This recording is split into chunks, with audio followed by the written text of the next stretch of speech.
ဒိတ်ဒိတ်ကျချမ်းသာတဲ့မိသားစုကနေအမွေဆက်ခံသူတွေဖြစ်ကြတဲ့မင်းသမီးလေးဦးအနုပညာရှင်တွေထဲမှာလည်းမွေးကလေးဟာအရွှေစုံကိုက်ပြီးတော့မွေးလာတဲ့သူတွေလည်းရှိကြပါတယ်။ဘယ်သူတွေကချမ်းသာတဲ့သူတွေလဲဆိုတာကိုကြည့်လိုက်ရအောင်ပါရှင်။နံပါတ်1နေကြီးဦးကအနုပညာလောကတွေကိုဝင်လာကြတဲ့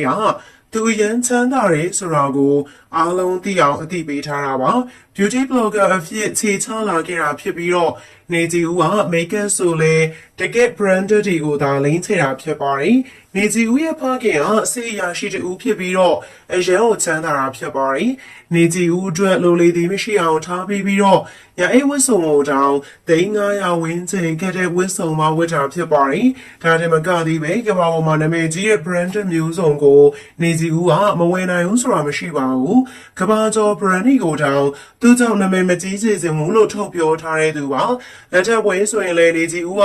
သိန်းကိုတောင်းနဲ့ချီပြီးတော့ကျင်းပခဲ့တာဖြစ်ပါတယ်ဒါရီကနေကြီးဦးအတွက်တော့မုံစားတဲ့လောက်ပဲရှိရဲ့ပမာဏတွေသာဖြစ်ပါတယ်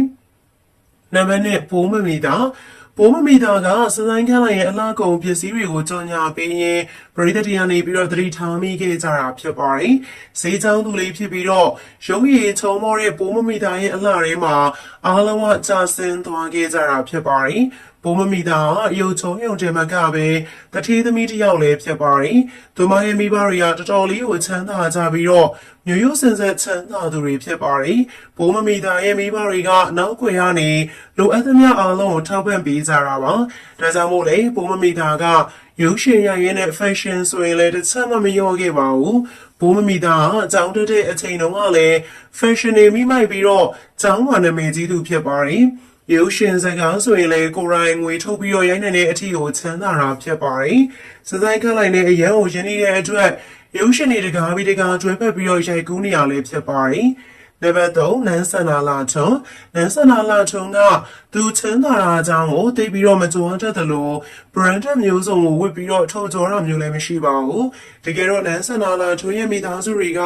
ချမ်းသာတဲ့သူတွေလို့သိရပါတယ်မိဘတွေရဲ့အိမ်ဆိုရင်ရန်ကုန်မြို့မှာလူချမ်းသာတွေသာနေထိုင်ကြတဲ့ရွှေတောင်ကြားမှာနေထိုင်ကြတာဖြစ်ပါတယ်နန်းဆန္ဒလာထုံကချမ်းသာသလိုလက်ထက်တဲ့အချိန်မှာလည်းတထေးနဲ့သာလက်ထက်ခဲ့တာပါနန်းဆန္ဒလာထုံကအနုပညာအလုပ်လည်းမလုပ်တော့ပဲမကြခင်မှာစိန်ရွှေရတနာဆိုင်ဖွင့်ပြီးတော့စီးပွားရေးလုပ်ငန်းကိုစောင့်ချလုပ်ကိုင်တော့မှာဖြစ်ပါတယ်နံပါတ်4မိုးစဝိုင်းက Miss Universe မြန်မာကိုဆောင်ပြုနေတဲ့ရှင်ပြိုင်ပြီးတော့မင်းသမီးအနေနဲ့အနုပညာလောကထဲဝင်ခဲ့တာဖြစ်ပါတယ်။မိုးစဝိုင်းကချောမောတဲ့ရွေးပိုင်ဆိုင်ထားသလိုနောက်ခံအတိုင်းဝိုင်းကလည်းအရန်ကိုချမ်းသာတာပါ။မိုးစဝိုင်းရဲ့အကူကဝင်းမုံရွှေရဲ့ခင်မွန်းဖြစ်ပြီးတော့သူတို့မိသားစုပိုင်လုပ်ငန်းကြီးဟာမြန်မာနိုင်ငံမှာအများအပြားကိုရှိတာဖြစ်ပါတယ်။မိုးစဝိုင်းကတတိသမီးဖြစ်တဲ့အတွက်အဝတ်အစားဆိုရင်လည်းနာမည်ကြီးဒီဇိုင်နာတွေကိုသာချုပ်ခိုင်းတာဖြစ်ပါတယ်။ဒါအပြင်အနုပညာအလုံးလုံးရင်အောင်မြင်နိုင်ပေမဲ့ခေါင်းရှုပ်တဲ့အတွက်စီးပွားရေးသာလုပ်ပြီးတော့ဖြတ်သန်းနေတာပါလက်ထက်တဲ့အချိန်မှာလည်းခရိုနီအတိုင်းဝိုင်းကနာမည်ကြီးတထေးသားနဲ့လက်ထက်ခဲ့တယ်လို့သိရပါတယ်အခုဆိုရင်တထေးမကြီးလို့သာနေတာဖြစ်ပြီးတော့ TikTok မှာတော့သူရဲ့နေစဉ်လှူရှာမှုတွေကိုချပြလေးရှိပါတယ်ဗီဒီယိုလေးအဆုံးလေးလိုက်ပါကြည့်ရှုပေးလို့အားလုံးလည်းကျေးဇူးတင်ပါတယ်ရှင်